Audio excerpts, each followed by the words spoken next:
Hey everyone, and welcome to day 2 of our Easter devotions. I hope you managed to catch yesterday's by Mike, that was really great. But today I've been asked to look at the Last Supper. Now, I don't know if you have one, but most people have some sort of bucket list, don't they, right? A list of things that they want to do, whether that's experiences or whether that's traveling to certain destinations or seeing certain things, whether that's the pyramids in Egypt to seeing someone in concert, to seeing a rhinoceros, jumping out of a plane, whatever it is. People tend to have sort of a bucket list of things they want to do, places they want to go, and often we think, we've got a long period of time to tick them off, we'll get around to it, don't we? And as life goes by, we do the things we want to do. Except in the circumstance, you sometimes see it in the news. We sometimes know people where suddenly they get a terrible diagnosis where they don't have long to live. And what they do is they go, I'm going to stop what I'm doing and I'm going to go after my bucket list. And man, totally understandable. If I was in that shoes, I would love to tick off all the things I had if I knew I only had a certain amount of time left. But what struck me about reading in the Last Supper about Jesus is that Jesus knew he only had a few days, hours, moments to live.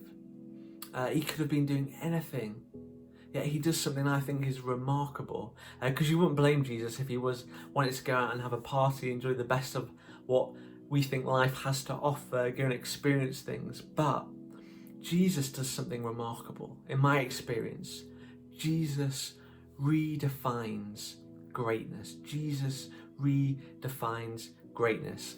In John 13 verse 5 it says this. In verse 4, it says, he got up from the meal, took off his outer clothing and wrapped a towel around his waist. After that he poured water into a basin and began to wash the disciples' feet, drying them with a towel that was wrapped around him. Man, like, you know, in our heads, washing someone's feet,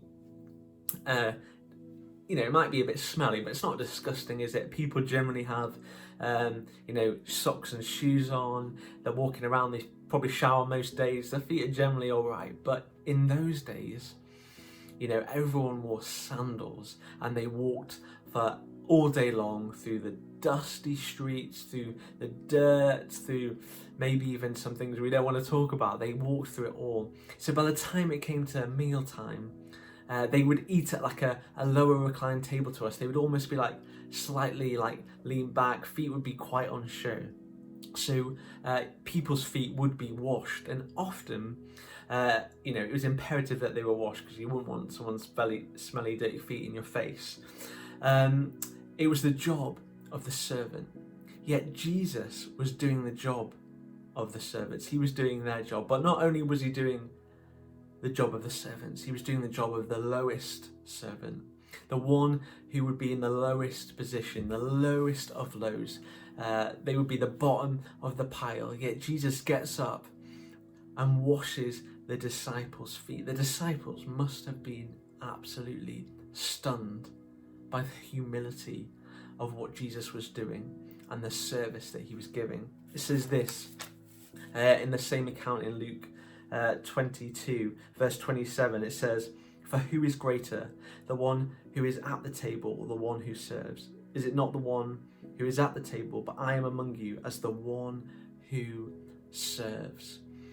You know, Jesus is saying, this is what I think greatness is. It's the one who serves. And it says this in John 15, I have set you an example that you should do as I have done for you. Jesus saying, you should do what I have done for you. How do you live a life of greatness?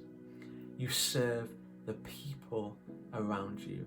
Isn't that just a beautiful picture that Jesus gives us? You serve the people around you.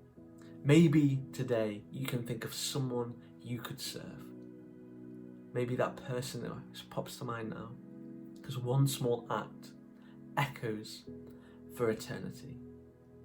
In the words of Isaiah 53, he came not as a king and conqueror, but as the suffering servant.